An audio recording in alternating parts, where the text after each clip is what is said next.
Welcome to our channel. నేను మీ ప్రశాంత్.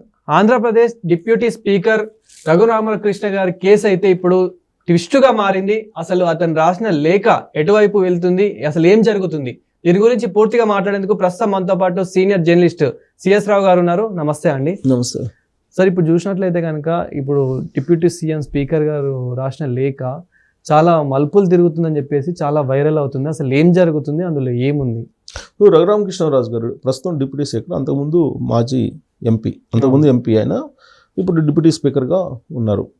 ఆయన మీద థర్డ్ డిగ్రీ ప్రయోగించారు.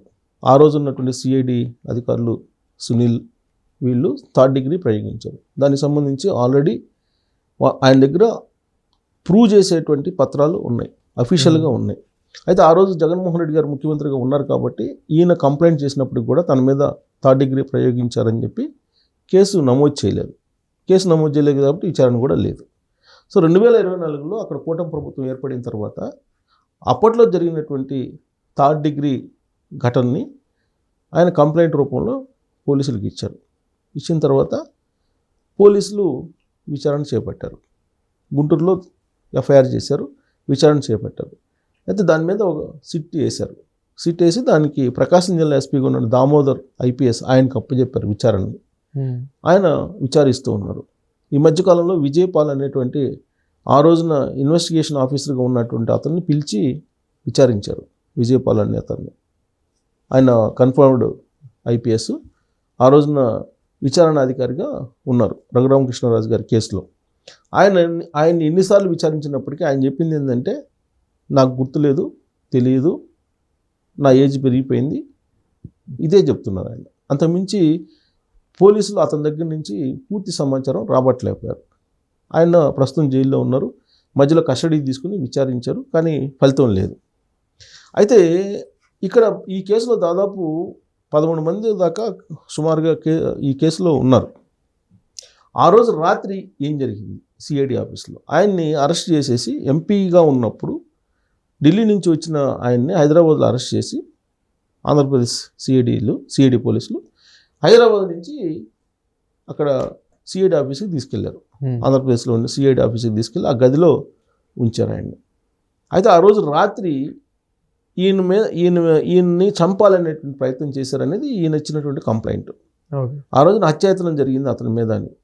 ఆయన మీద కూర్చొని, తన చెస్ట్ మీద కూర్చొని ఒక 115 కేజీలు బరువు ఉన్నటువంటి ఒక వ్యక్తి తొక్కాడు తను చంపడానికి అనేది ఆయన చేస్తున్నటువంటి ఆరోపణ. అప్పటికే థర్డ్ డిగ్రీ ప్రయోగించారు, సిఐడి పోలీసులు కొట్టారు, ఆయన మీద థర్డ్ డిగ్రీ ప్రయోగించారు. ఆయన కాళ్ళన్నీ మొత్తం ఎర్రగా అయిపోయినాయి, ఒళ్ళంతా హోనం చేశారు. అప్పటికే ఆయన ఆపరేషన్ ఓపెన్ హార్ట్ సర్జరీ చేసుకుని దాదాపుగా 15-20 రోజులు అంతే.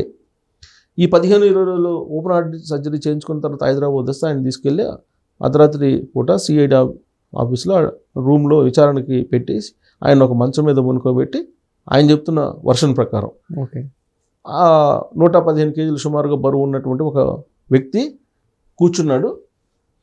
ఆ వ్యక్తి ఎవరు అనేది నిర్ధారణ చేయాలి. అతని మీద అత్యాచారం చేసిన అతనేను, అది కూడా సిఐడి పోలీసుల సమక్షంలో. ఇదంతా కూడా విజయపాల్ అనేటువంటి విచారణ అధికారికి తెలుసు అని చెప్పి ఈయన ఆరోపణ చేస్తున్నారు. ఆ రోజు సిఐడి ఐజీగా సునీల్ ఉన్నాడు. సో సునీల్ చీఫ్గా ఉన్నాడు, సిఐడి చీఫ్గా సునీల్ ఉన్నాడు. సునీల్ ఆల్రెడీ బాధ్యులు చేశారు. ఆయన ఇప్పుడు ఆల్రెడీ పోస్టింగ్ లేకుండా ఉన్నాడు ఆయన. అయితే ఇప్పుడు విచారణ చేసే క్రమంలో ఆ రోజున తన చెస్ట్ మీద కూర్చొని తనను చంపడానికి ప్రయత్నించినటువంటి వ్యక్తి ఎవరు అనేది నాకు కావాలి అని చెప్పి లెటర్ రాశాడు.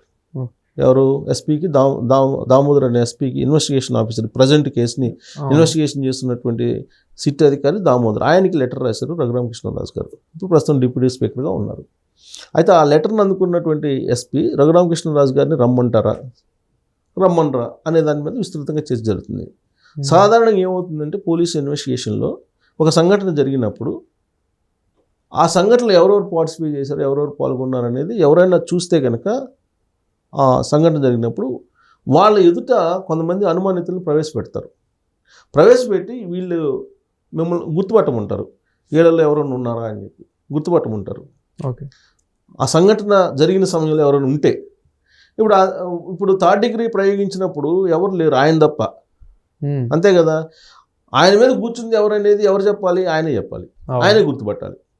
సో కాబట్టి మీరు పిలవండి, నేను వస్తాను, నేను గుర్తుపడతాను మీ ఇన్వెస్టిగేషన్ క్రమంలో అని ఆయన లెటర్ రాశారు.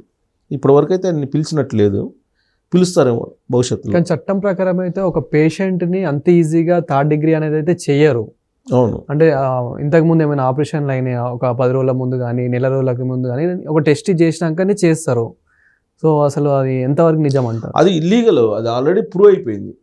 ఆల్మోస్ట్ ఇప్పుడు ఆయనకు ఆ రోజున థర్డ్ డిగ్రీ ప్రయోగించినప్పుడు థర్డ్ డిగ్రీ ప్రయోగించలేదని చెప్పి గుంటూరు ప్రభుత్వ ఆసుపత్రి డాక్టర్లు సర్టిఫికేట్ ఇస్తే దాన్ని ఛాలెంజ్ చేస్తూ ఆయన సికింద్రాబాద్ మిలిటరీ హాస్పిటల్లో ఆయన చేరారు.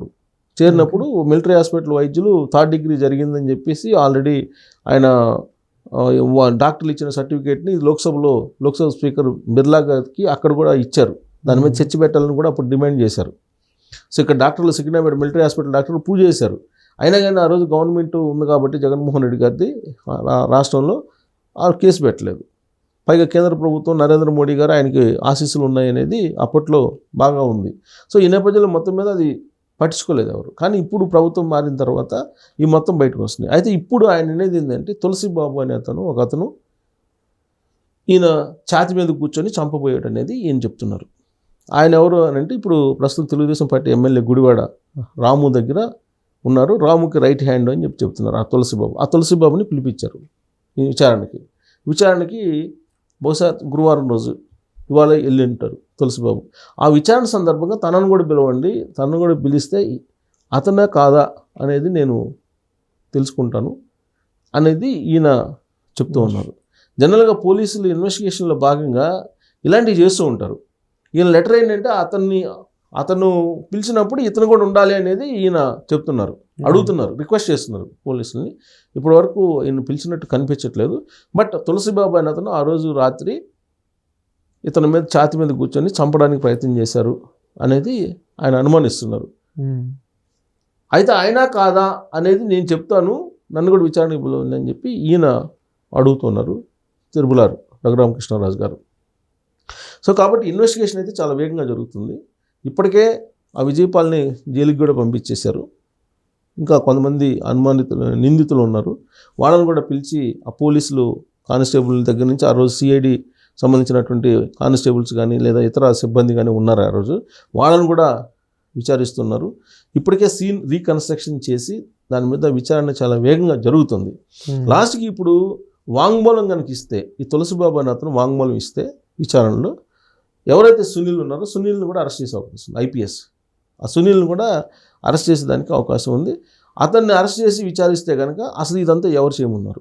ఆ రోజున ఇతన్ని కొట్టేటప్పుడు వీడియో కాల్ తీశారు కదా, ఆ వీడియో కాల్ ఎవరికి చూపించారు అని అంటే ఆ రోజున ముఖ్యమంత్రిగా ఉన్న జగన్మోహన్ రెడ్డి గారికి చూపించారు, లేదంటే సజ్జల రామకృష్ణ గారికి చూపించారు అనేది ఒక అనుమానం ఉంది ఓకే ఆయనకి. సో ఆ అనుమానం నివృత్తి కావాలి. ఫస్ట్ ఆఫ్ ఆల్ అసలు దీనికి సూత్రధారి ఎవరు, అసలు ఎవరు ఈ విధంగా డైరెక్షన్ ఇచ్చింది థర్డ్ డిగ్రీ ఒక ఎంపీని థర్డ్ డిగ్రీ ప్రయోగించమని చెప్పి, లేదంటే ఆయన మీద అత్యాయతనం చేయమని ఎవరు చెప్పారు అనేది ఫైనల్ చేయాలి. ఇప్పటివరకు ఏంటి విజయపాల్ నాకు తెలియదు అన్నారు. ఇప్పుడు ఈ తులసిబాబు అనే అతను పిలిపించారు. తులసిబాబు కనుక వాంగ్మూలం ఇస్తే నెక్స్ట్ ఎవరికి పోతుందంటే సునీల్ని విచారిస్తారు. సునీల్ బహుశా వాంగ్మూలం సునీల్ ఆ రోజు సిఐడి చీఫ్గా సునీల్ ఉన్నారు కాబట్టి అతను చెప్పాడని చెప్పి ఈయన వాంగ్మూలం ఇచ్చే అవకాశం ఉంది, ఛాన్సెస్ ఉన్నాయి, అంతే కదా. లేదంటే ఆయన పర్మిషన్ ఉంది, వీళ్ళు వచ్చి ఆ ఛాతి మీద కూర్చొని చంపడానికి ప్రయత్నం చేయరు కదా. సో కాబట్టి సునీల్ని అరెస్ట్ చేసే అవకాశం ఉంది. సునీల్ని కనుక విచారిస్తే కనుక అసలు కథ మొత్తం తాడేపల్లి నుంచి నడిచింది అనేది బయటకు వచ్చేటువంటి అవకాశం ఉంది. అప్పటి వరకు ఈ కేసు మలుపులు తిరుగుతూనే ఉంటుంది. Thank you.